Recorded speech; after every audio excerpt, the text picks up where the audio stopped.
Sir ये जो अभी राजस्थान स्टैम्प एक्ट के सेक्शन 5 की कंट्रोवर्सी काफ़ी चल रही है, इस पे आप थोड़ा सा प्लीज एक्सप्लेन कीजिए कि क्या है, मुद्दा क्या है। एक्चुअली मैं थोड़ा सा मेरे को आपको स्टैम्प एक्ट के बारे में बताना पड़ेगा जी। इसके बारे में समझने के लिए। स्टैम्प एक्ट इसलिए मेनली एक तरीके से ड्यूटी कलेक्ट करने का, इसका गवर्नमेंट के पास एक राइट है जो कि वो ड्यूटी कलेक्ट करती है डिफरेंट डॉक्यूमेंट के ऊपर। जी। तो अभी क्या होता है कि जैसे कई ट्रांजेक्शन तो ऐसे होते हैं जिनके ऊपर एक ही ट्रांजेक्शन करना है, एक ही डॉक्यूमेंट एग्जीक्यूट होना है, तो उसके ऊपर स्टैम्प ड्यूटी लग जाती है, किसी प्रकार की कोई कंट्रोवर्सी नहीं होती। कुछ ट्रांजेक्शन ऐसे होते हैं जिसमें मल्टीपल डॉक्यूमेंट एग्जीक्यूट किया जाता है। मल्टीपल डॉक्यूमेंट एक ही लोन के लिए सर, एक ही लोन के लिए मल्टीपल डॉक्यूमेंट एग्जीक्यूट किया जाता है। अब वो सब कनेक्टेड मैटर्स के लिए है, मान लीजिए कनेक्टेड मैटर्स के लिए मल्टीपल डॉक्यूमेंट एग्जीक्यूट होंगे तो क्या होगा, एक्ट में खुद में एक प्रोविजन है कि भाई यदि आपके मल्टीपल डॉक्यूमेंट यदि एग्जीक्यूट होते हैं तो खाली एक ही के ऊपर स्टैम्प ड्यूटी लगेगी, बाकी के ऊपर नॉमिनल लगेगी। एक के ऊपर जो प्रिस्क्राइब्ड इन द एक्ट है वो लगेगी और बाकी सब पे नॉमिनल लगेगी। और ये सेटल्ड पोजीशन है कई सालों से। यदि मान लो 1899 से स्टैम्प एक्ट है, उसके बाद से हर जगह सेटल्ड है, पूरा ऑल ओवर इंडिया में सेटल्ड पोजीशन है, कोई इसमें किसी प्रकार का कोई डिस्प्यूट नहीं है। कई बार क्या होता है कि कई जो राजस्थान में जो चल रहा है, कई और ऑफिसर्स जो है अपनी नॉलेज को ज्यादा बताने के लिए वो वर्ड्स पकड़ते हैं। जैसे यहाँ पे उन्होंने पकड़ा राजस्थान का सेक्शन 5 में कि sale, mortgage and settlement, 3 word का जैसे, तो इसके लिए लिखा कि सेल, मॉर्गेज और सेटलमेंट में से यदि के लिए एग्जीक्यूट करने के लिए कोई ट्रांजेक्शन करने के लिए यदि कोई डॉक्यूमेंट एग्जीक्यूट हुए हैं तो उसमें खाली प्रिंसिपल पे लगेगी, बाकी के ऊपर छोड़ेगी। तो यहाँ जो वर्ड मॉर्गेज है इसको यदि आप ऑक्सफोर्ड डिक्शनरी से देखेंगे तो उसका जो मॉर्गेज का अर्थ निकाला हुआ है, मॉर्गेज का मतलब लोन है। तो यहाँ एक्ट ये कहना चाहता है कि सेल करने के लिए या लोन करने देने के लिए या सेटलमेंट करने के लिए यदि मल्टीपल डॉक्यूमेंट एग्जीक्यूट किए जाते हैं तो एक ही के ऊपर स्टैम्प ड्यूटी लगेगी। ठीक है, और आप बिना पर्यायवाची चीज देखे करेंगे तो क्या बोलेंगे कि मॉर्गेज ही मानूंगा मैं, तो मॉर्गेज के अलावा कोई डॉक्यूमेंट एग्जीक्यूट हुए तो सेक्शन 5 में नहीं आते। जी जी। तो यही इसके ऊपर। तो सर इसका मतलब तो ये हुआ कि एक्ट में एक ऐसा मैकेनिज्म दे दिया कि मल्टीपल स्टैम्प ड्यूटी नहीं चलेगी। मल्टीपल स्टैम्प ड्यूटी एक्ट के अनुसार क्लियर क्लियर अब स्पिरिट भी है, कॉमन सेंस भी है कि भाई मेरे को यदि 6% यदि सेल के ऊपर स्टैम्प ड्यूटी देनी है और मैंने एक एग्रीमेंट भी एग्जीक्यूट किया, अंडरटेकिंग भी दी, कुछ भी बनाया, 4 डॉक्यूमेंट बनाए, तो आप 6 और सारे आर्टिकल्स में लिख रखा है 6%, तो मैं 24% थोड़ी दूंगा। किसी लोन पे यदि मान लो लोन पे 0.1% स्टैम्प ड्यूटी देनी है और 4 आर्टिकल्स में लिख दिया तो मैं 4 जगह थोड़ी दूंगा, तो दूंगा तो मैं एक ही जगह ना।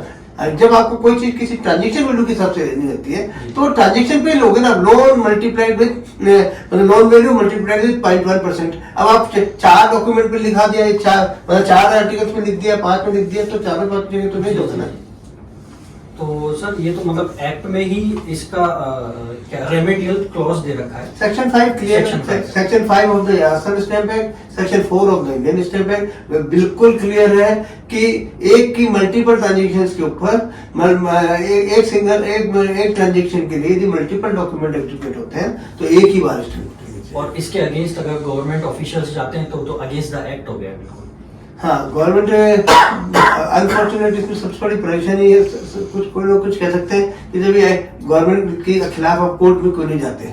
एक तो आप जैसे जानते होंगे कि भाई ऑल्टरनेट रेमेडी की वजह से आप कोर्ट में अप्रोच नहीं कर पाते, इसलिए नहीं कर पाते क्योंकि ऑल्टरनेट रेमेडी कोर्ट कहेगा कि भाई आप पहले वहां जाओ, वहां पर उन्होंने प्री डिपोजिट रख देंगे, तो आप जब आप कई करोड़ों रुपए की किसी की डिमांड खड़ी कर दोगे फिर उसके बाद बोलोगे कि आप प्री डिपोजिट जमा करा के जाओ, तो हाई कोर्ट लेंगे नहीं क्योंकि ऑल्टरनेट रेमेडी की बात आएगी। तो ये व्यापारियों को हर तरीके से परेशान करने का तरीका है। और कुछ नहीं।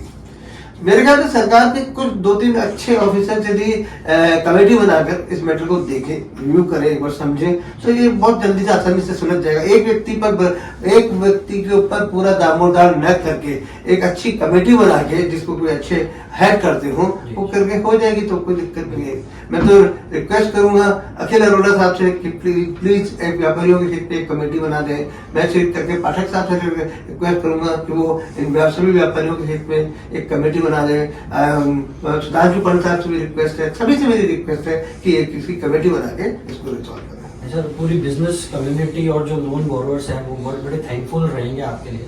मेरे लिए नहीं, सरकार के लिए करना है, जो करना है, जो करना है सरकार के लिए करना है। सरकार से आप सबसे रिक्वेस्ट है, अपने आप लोग सब लोग बहुत ही, सबके बहुत अच्छे अच्छे सोर्सेज हैं, अपने अपने सोर्सेज के माध्यम से इन अधिकारियों को रिक्वेस्ट करें कि सब एक कमेटी बना के इस मैटर को रिजॉल्व किया जाए। सर आपने आंखें खोली हमारी, हम भी हमारी तरफ से जरूर कुछ ना कुछ रिप्रेजेंट। मैं सारी एसोसिएशंस को रिक्वेस्ट करता हूँ, मैं सारी जितनी भी एसोसिएशन से रिक्वेस्ट करता हूँ कि इस समय हम अपनी अपनी एसोसिएशन के लिए नहीं, सब एक साथ मिलकर, एकजुट मिलकर इसको देखें, इसके और किसी और जो जिस मुद्दे में व्यापारी बिल्कुल पूरी तरह से ठीक है, हर तरीके से उसमें उनका साथ दे। तो सर आपकी जो एसोसिएशन है बिजनेस फ्रेंड्स भारत विकास संस्था, वो मेरे ख्याल से इसी टाइप के मुद्दों मेनली बिजनेस फ्रेंड भारत विकास संस्था ने स्टैंप ड्यूटी के ऊपर से काफी सालों से काफी मैटर्स उठाए और हर बार अच्छा सरकार का साथ मिला और इस बार भी उम्मीद है। Thank you sir, thank you.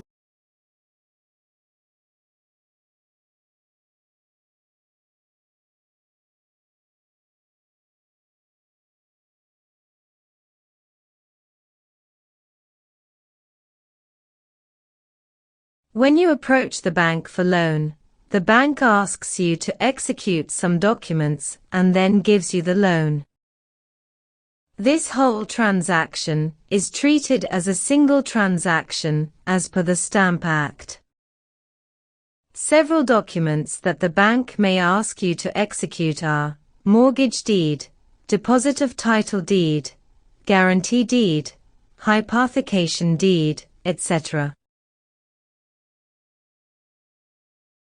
According to Section 5 of the Stamp Act, when several documents are executed to secure a single loan transaction, only one out of those is to be treated as primary document, and stamp duty is to be paid only on such principal document.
This is a frustrating situation for us.